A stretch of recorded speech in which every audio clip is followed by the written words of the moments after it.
आज तुम्हाला मसाला वांगी दाखवणार आहे बनवून. तर हे अशा प्रकारचे छोटे छोटे वांगे आणायचे.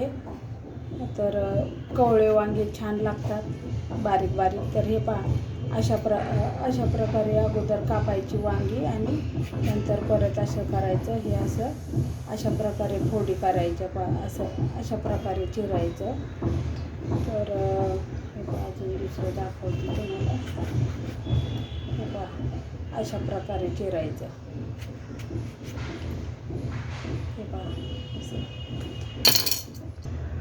हे शेंगदाणे चांगले भाजून त्याचा शेंगदाण्याचा कूट करून घेतलेला आहे आणि त्याच्यामध्ये टाकायचं आहे आपल्याला थोडी हळद टाकायची आणि हा घरी बनवलेला सर्व प्रकारचा मसाला आहे. गरम मसाले, धने पावडर आणि तिखट मिरची टाकलेली आहे याच्यामध्ये.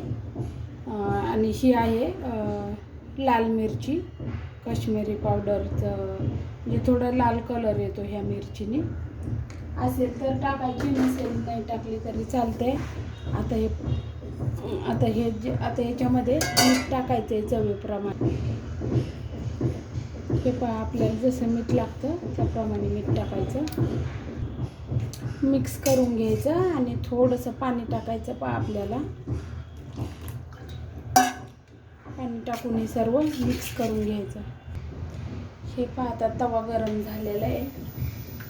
तेल टाकायचं, लसूण टाकायचं फोडणीला.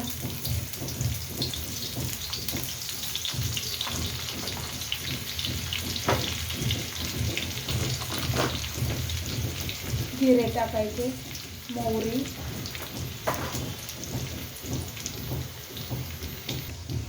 हे फोडणी छान अशी झाली आपली. खूप काळं नाही होऊ द्यायची. आता हा जो मसाला आहे ना बनवलेला आपण पाणी टाकून, हा मंद आचेवर छान आता गॅस कमी करायचा आणि हा मसाला छान असा परतून घ्यायचा तेलामध्ये. खमंग असा परतून घ्यायचा 1 मिनिटभर. खूप सोपी पद्धत आहे. अशा प्रकारे वांग्याची भाजी बनवून पहा. तुम्ही नेहमी कराल. खूप काय असं वाटण घातण नाही आहे त्याच्यामध्ये. शेंगदाण्याचा कूट आपल्या घरामध्ये असतो. तर असं कोथिंबीर पण टाकूया थोडीशी.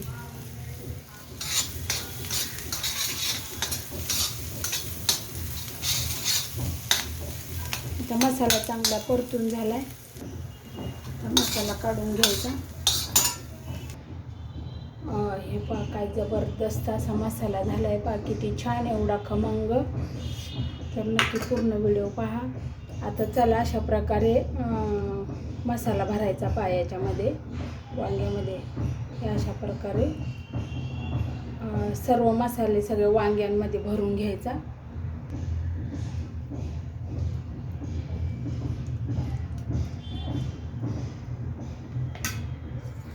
असे सर्व कोंबडीची वांगी तिकडे भरून. हे आता वांगी सगळे भरून झालेत. आता तेल टाकायचं. हे कसे छान असे भरून घेतलेत वांगी. हे तेल आता गरम झाले. अशा प्रकारे सगळे वांगी ठेवून द्यायची.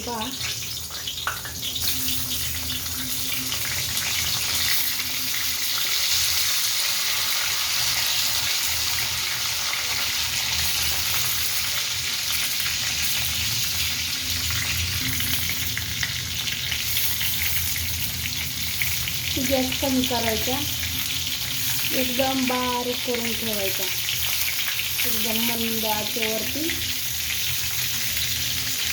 वांगी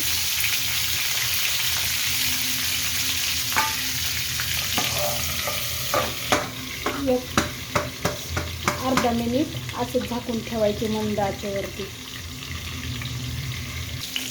ते अर्धा मिनिट झालं.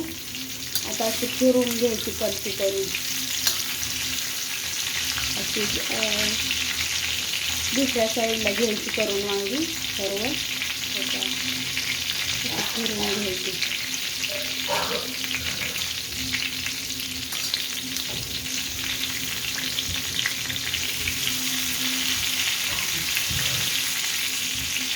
हे पहा, आपली वांगी अशी छान अशी जर भाजली गेली तर चवदार लागतात. पहा, नुसतं पाणी टाकून जर भाजली ना त्याची चव वेगळी लागते. आणि बिना पाणी टाकता अगोदर अशी परतून घ्यायची, थोडीशी भाजली पाहिजे तव्यावर वांगी, त्याची वेगळी चव लागते. तर आता हा राहिलेला मसाला जो आहे ना आपला तर हा पण याच्यावर असा टाकून घ्यायचा. पहा, हा राहिलेला मसाला पण असा टाकून घ्यायचा याच्यावर.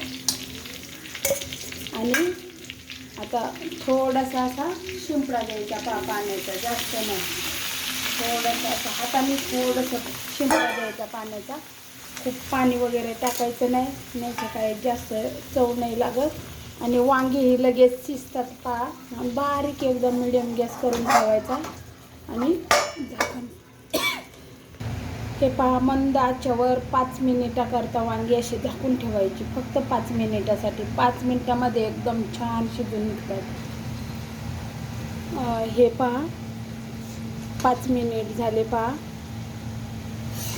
तर आता त्याला ते थोडंसं पाणी शिंपडलेलं आणि बारीक गॅस केला ना, त्यामुळे पाणी काय आटलंच नाही, तशाला तसंच राहिलं.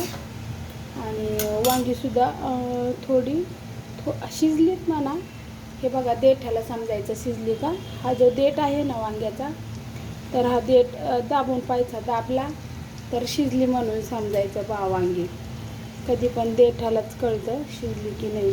तर थोडीशी आहे ती इकडे शिजली, पण थोडं देठाला कच्चे, अजून 2 मिनटासाठी झाकून ठेवायचे. हे पहा, किती भारी आणि मस्त अशी झाली आहे वांग्याची भाजी, एवढी छान शिजली आहे. आणि मसाला पहा कसा झाला आहे. आता गॅस बंद केला. पहा, काहीच तरी आणि कसलं भारी दिसतोय बघा, कलर वगैरे छान आला आहे. तर प्लीज अशा प्रकारे वांगी एकदा नक्की बनवून पहा. त्याच्यावर पहा, थोडीशी अगोदर पण टाकली आपण मसाल्यात परतून घेताना ना, आता थोडीशी कोथिंबीर टाकायची. तर प्लीज कमेंट करून नक्की सांगा कशी वाटली व्हिडिओ आणि किती सोपी पद्धत आहे. पहा, खूपच सोपी पद्धत आहे, पटकन होते 5-10 मिनटामध्येच अशी भाजी. फक्त शेंगदाण्याचा कूट अगोदर करून ठेवायचा. तर व्हिडिओ पाहिल्याबद्दल खूप खूप धन्यवाद.